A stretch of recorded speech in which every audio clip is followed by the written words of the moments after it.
Қолғап ертегісі. Ертеде бір атай өмір сүріпті.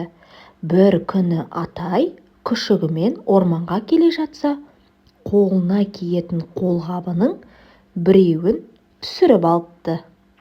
Оны көріп қалған тышқан қолғаптың ішіне кіріп алып: «Мен енді осында тұрамын», дейді тышқан. Біраз уақыттан соң бақа секіріп келіп: «Ква, ква, ква, мына қолғапта қайсысың тұрасың?» «Мен шиқылдауық тышқанмын, ал сен кімсің?» «Мен бақылдауық бақамын, мені кіргізші». «Кел». Сөйтіп олар қолғаптың ішінде екеу болыпты. Бір кезде қоян да жүгіріп келіп қолғапқа жақындап: «Мына қолғапта қайсысың тұрасың?» «Мен шиқылдауық тышқанмын». «Ква, ква, ква, бақылдауық бақамын, ал сен кімсің?» «Мен желаяқ қоянмын, мені де кіргізіңдерші». «Кел». Сөйтіп олар үшеу болыпты. Бір уақытта түлкі келіп: «Мына қолғапта қайсысың тұрасың?» «Мен шиқылдауық тышқанмын». «Ква, ква, ква, бақылдауық бақамын». «Желаяқ қоянмын, ал сен кімсің?» «Мен түлкішек әпкелеріңмін, кіргізіңдерші мені де». «Жарайды, кел». Сөйтіп қасқыр да келіпті. «Мына қолғапта қайсысың тұрасың?» «Шиқылдауық тышқанмын». «Ква, ква, ква, бақылдауық бақамын». «Желаяқ қоянмын».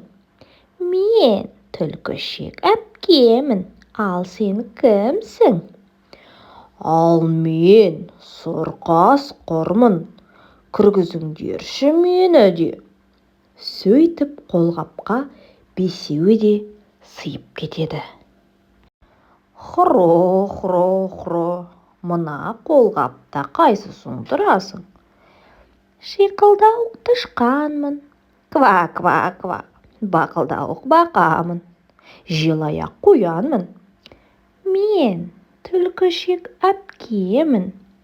«Ал мен сұрқасқырмын, ал сен кімсің?» «Мен қабанмын, мені де кіргізіңдерші». «Сен мұнда қалай кіресің?» дейді түлкі. «Мен кіре аламын, жіберсеңдер». «Жарайды, кіре ғой», дейді түлкі. Сөйтіп олар алтау болыпты. Қолғаптың іші тар болып кетті. Сөйтіп отырғанда аю да келіп қалды. «Мына қолғапта қайсысың тұрасың?» «Шиқылдауық тышқанмын». «Ква, ква, ква, бақылдауық бақамын». «Желаяқ қоянмын».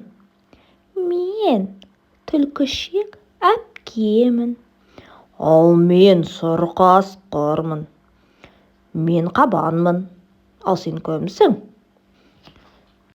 «Мен қорбаңдаған аюмын, қалай көпсіңдер өздерің? Мені де кіргізіңдерші». «Қалай кіргіземіз, өзі іші тар боп тұрса?» дейді түлкі. «Қалай болса да сыямыз», дейді аю. «Жарайды, кел жанымызға», дейді барлығы. Сөйтіп аю да сыйып жетеу болыпты.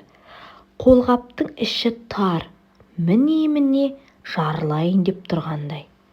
Бір кезде ит жүгіріп келе жатып қолғапты көреді. Қолғап қозғалып жатыр.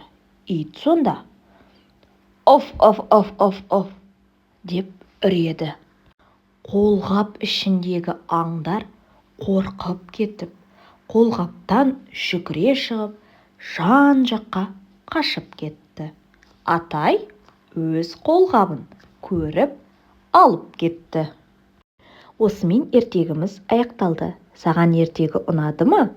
Енді қолғапта кім бірінші, содан кейін тағы кім қоныстанғанын еске түсіріп көрші. Комментарияға жаза кет. Және де менің парақшама тіркелуді ұмытпа.